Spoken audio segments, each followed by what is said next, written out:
और इस नाटक के एक एक शब्दों पर आप ध्यान दीजिए, तब उस बात को आप समझ पाएंगे।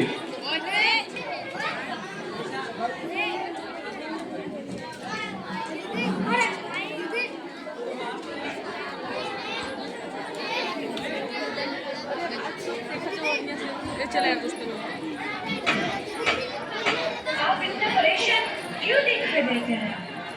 परेशान तो रहूंगा ना पार्वती, आखिर एक बेटी का बाप जो ठहरा। पार्वती, अब उसके हाथ पीले करने का समय आ गया है।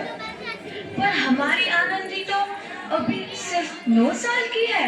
अभी तो उसके पढ़ने, लिखने और खेलने कूदने के दिन हैं।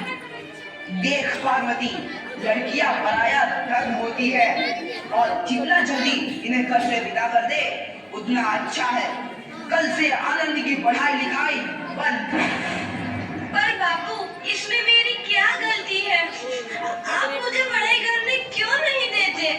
तेरी गलती है कि तू एक लड़की है। लड़का होती तो क्या बापू? लड़का होती तो क्या? ऐ लड़की, ज्यादा जबान ना चला, नहीं तो जबान हलक से खींचकर बाहर निकाल दूंगा। बापू, मैं पढ़ लिख कर कुछ बनना चाहती हूँ। मेरी पढ़ाई ना रोको बापू। आनंदी, तुझे पढ़ना है तो पढ़, लेकिन सारी उम्र बाप की छाती पर यूं बोझ बनकर ना बैठ। पर बापू, अभी तो मेरी उम्र पढ़ाई लिखाई की है। मुझे पढ़ लिख कर डॉक्टर बनना है। पढ़ाई पढ़ाई पढ़ाई, आज तो तेरी किताबों का काम तमाम करके ही छोड़ूंगा। ये ले। नहीं बापू, मत छोड़ो बापू। छोड़ी। नहीं बापू, नहीं। बापू, ये तुमने क्या किया? तुमने मेरी इन किताबों को ही नहीं फाड़ा बापू, मेरी किस्मत फाड़ दी, मेरी किस्मत। ये कॉपी किताबें ना सिर्फ छोरों के हाथ में अच्छी लगती है, लड़कियों के हाथ में तो सिर्फ मेहंदी अच्छी लगती है, मेहंदी। पर बापू, मैं लड़की हूँ तो क्या हुआ? लड़का और लड़की तो हमारी दोनों आंखों के समान होते हैं। चुप कर आनंदी। और यह एहसान मान कि अब तक जिंदा है तू। कहीं बचपन में गला दबाकर मार दिया होता तो यह तेरी बकबक नहीं सुननी पड़ती आज। पर बापू, मुझे जो ठंडा अच्छा ना लगे है। देख छोरी, जितना जल्दी हो तू चूल्हा जलाना सीख ले, उतना ही अच्छा है तेरे लिए। और हाँ, तेरा ब्याह तो होगा, वो भी कल के कल। अगला जीवन है तुम्हारी यह कहानी। आंचल में है दूध और आंखों में है पानी। मुझे माफ कर दे बेटी, तेरे बापू के जिद के आगे मेरी एक न चलेगी। माफ कर दे बेटी, मुझे माफ कर दे। इस प्रकार मात्र 9 वर्ष की छोटी उम्र में आनंदी का विवाह गोपाल राव जोशी से हो गया। बाल विवाह एक सामाजिक कुरीति है और इस कुप्रथा का शिकार होना पड़ा आनंदी को। 5 वर्ष बाद आनंदी 14 साल की हो गई है। उसके घर एक शिशु ने जन्म लिया है। देखते हैं आगे क्या होगा। देखिए ना, इसे क्या हो गया है? इसका माथा तो अंगार की तरह तप रहा है। इसे तो बहुत तेज बुखार है। आप बिना कुछ भी बोलते हैं, दीजिए मुझे। माधव, जल्दी से वैद्य जी को बुला के लाओ। जी, अभी बुला के लाता हूँ। ये तुम क्या कर रही हो आनंदी? भगवान की विभूति लगा रही हूँ। बस करो आनंदी, ये सब अंधविश्वास है। अरे आप यकीन तो कीजिए, भगवान की कृपा से इसका माथा ठंडा हो रहा है और बुखार भी उतर गया है ना बाबू? देखिए, दीजिए मुझे। उठो बाबू, आंखें खोलो, तुम्हें तुम्हारी माँ बुला रही है। आंखें खोलो, देखिए ना इसे क्या हो गया है। आंखें भी नहीं खोल रहा। आंखें खोलो बेटा। आप चुप क्यों है? आंखें खोलो बेटा, आंखें खोलो। आनंदी, हमारा बेटा कभी आंखें नहीं खोलेगा। नहीं, ऐसा नहीं हो सकता। मेरे बेटे को मुझसे कोई नहीं छीन सकता, कोई नहीं छीन सकता। पागल मत बनो आनंदी। माधव,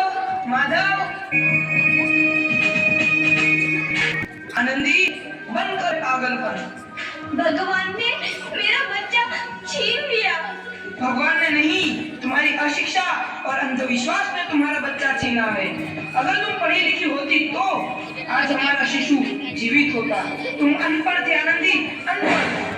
नहीं, अब मैं अनपढ़ नहीं रहूंगी मैं अनपढ़।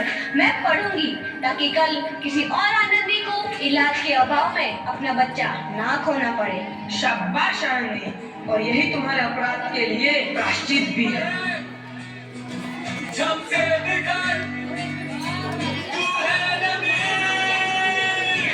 आनंदी, तुम्हारी 12वीं का परिणाम आ गया है।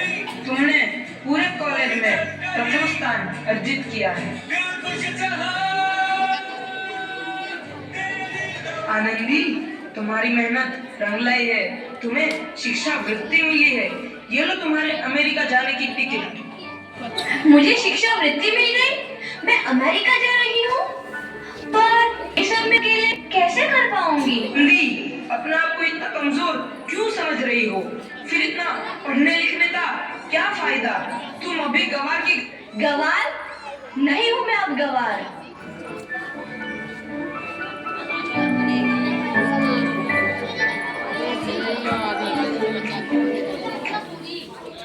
तो इस प्रकार 7 अप्रैल 1883 को आनंदी अमेरिका के पेंसिल्वेनिया के लिए रवाना हुई और 3 साल बाद उन्होंने डॉक्टर ऑफ मेडिसिन की उपाधि प्राप्त कर ली।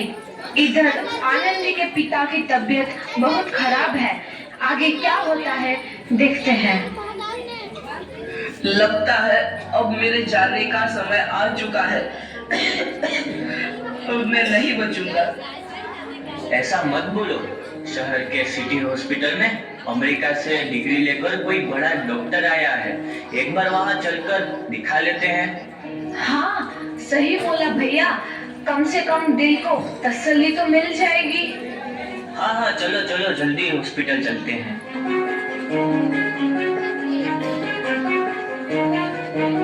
इस मरीज की हालत तो बहुत ही खराब है। कोई चमत्कार ही इसे बचा सकता है।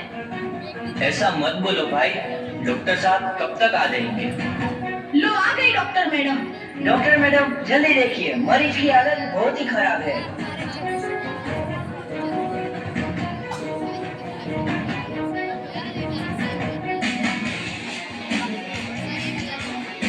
अब आप बिल्कुल ठीक हैं।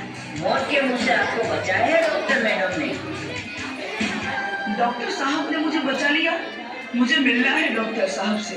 डॉक्टर साहब नहीं, डॉक्टर मैडम बोलो। डॉक्टर मैडम, उन्होंने ही तुम्हें जीवन दान दिया है। लो आ गई डॉक्टर मैडम, मिल लो उनसे।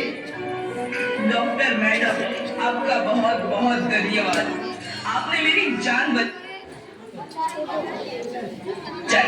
इसके बदले में मैं गरीब भला आपको क्या दे सकता हूँ? वचन चाहिए मुझे कि कभी ये नहीं कहोगे कि लड़कियां कुछ नहीं कर सकती। वचन? ये कैसा वचन? अरे श्यामलाल, तुमने पहचाना नहीं? तुम्हारी बेटी आनंदी। आनंदी? मेरी बेटी आनंदी? डॉक्टर?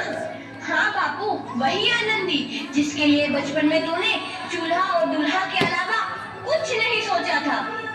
आनंदी, आनंदी मेरी बेटी, मुझे माफ कर दे। मैं तेरा गुनहगार हूँ बेटी। नहीं नहीं बापू, वही आनंदी जिसके हाथ पीले करके तुम उसकी सारी जिंदगी काला कर देना चाहते थे। माफ कर दे मुझे मेरी बच्ची, माफ कर दे। मैं तेरा अपराधी हूँ मेरी बच्ची, माफ कर दे। नहीं बापू, मैंने तो तेरा एहसान चुकाया है। याद है ना अपना एहसान जो बचपन में तुमने मुझ पर किया था? ताने सुना सुना कर जीते जी मार डाला था मुझको। अब बोल, और किस किस को मारेगा? आनंदी बेटी, मुझे माफ कर दे मेरी बच्ची, मैं तेरा गुनहगार हूँ। बापू, आपने ही तो बोला था किताबें सिर्फ बेटों के हाथ में अच्छी लगती है, बेटियों के हाथ में तो सिर्फ मेहंदी। बेटों और बेटियों में फर्क करना तो आंखों में फर्क करने समान है। एक का पढ़ना और दूसरे का ना पढ़ना सामाजिक अंधकार है बापू, सामाजिक अंधकार। उपकार मांगता हूँ मैं तुझ जैसी बेटी का, जिसने सारी उम्र मुझसे कुछ ना मांगा।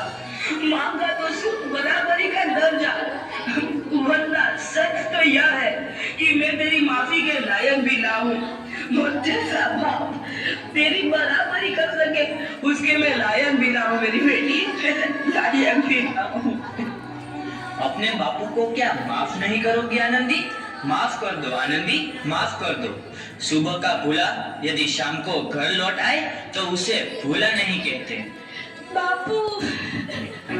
तो इस प्रकार आनंदीबाई जोशी ने अपनी मेहनत और अटूट इरादे से न केवल भारत की पहली महिला डॉक्टर बनी, बल्कि आगे चल के उन लड़कियों के लिए सुनहरा रास्ता दिखा गई जो जीवन में कुछ करना चाहती थी।